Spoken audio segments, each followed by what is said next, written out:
My name's Tom White and I'm Senior Manager Content Development for PCI SSC. Today I'm going to be answering questions from stakeholders about the transitional training for PCI DSS version 4.0. Here's the first question. It comes from a QSA. Is the exam for the PCI DSS version 4 transition training going to be handled by Pearson VUE in a test center? Will the exam be open book? Right, so the exam for PCI DSS version 4 transition training for QSAs and ISAs is not going to be administered in a Pearson VUE test center. You have access to that through the PCI SSC portal, and it is open book, so you can have resources with you when you're trying to answer the questions. Okay, question 2 comes from a PCIP. They ask, can you provide any color around the training about PCI DSS version 4 for PCIPs, and will there be an exam? We've just launched a course for PCIPs to cover what's changed in PCI DSS version 4, and it is available through the portal. So any PCIP out there should be able to log into the portal and access that course. There is no associated exam. It's an informational course to make sure that PCIPs understand the changes that have happened in PCI DSS version 4. Okay, question 3 is another one from a PCIP. They ask, when will the changes and updates in PCI DSS version 4 be reflected in other PCI courses like the requalification course? Our priority in training so far has been to make sure that the transition training for assessors is released and this what's changed for PCIPs. The training team is working on folding all of the PCI DSS version 4 updates into all of our relevant courses during 2023, and that includes the requalification courses. If you think about it, right now, PCI DSS version 3.2.1 is still active, so it's quite important that you wait for us to let you know if the course has been updated to version 4. Otherwise, it's best to assume that it's still version 3.2.1.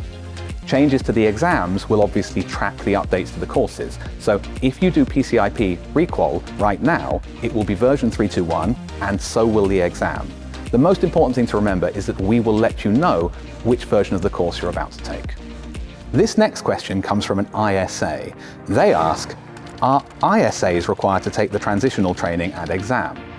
So, while QSAs are required to take the transitional training and pass the exam before they do an on-site assessment, it's just a recommendation for ISAs.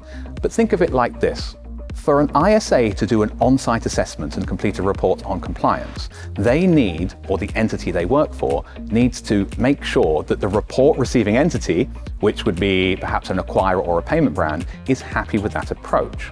So, if you are an ISA that is working for an entity that wants to do a version 4 assessment, then the best thing to do is to check with the report receiving entity to see if they've got any constraints around having to have taken and passed the version 4 transitional training and exam.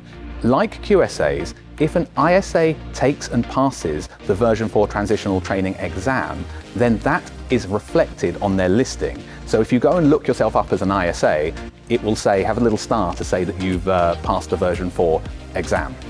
Right.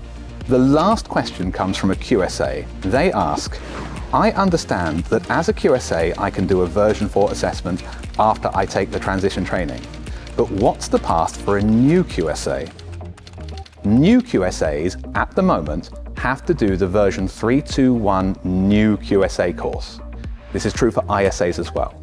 Once they've taken that course and passed the exam, they will then be given access to the version 4 transitional training and exam.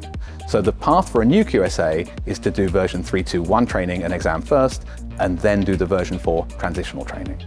The reason why we want assessors to take the version 3.2.1 training first is because entities may well still be doing version 3.2.1 assessments up until March 2024. So the new training for assessors is version 3.2.1, and that's going to be the case probably up until toward the end of 2023. As always, we'll let you know when different courses have been updated to reflect the changes in version 4. If you want to know more about the updates to training, please take a look at the PCI DSS version 4 Resource Hub. Thanks again to our stakeholders for submitting these questions.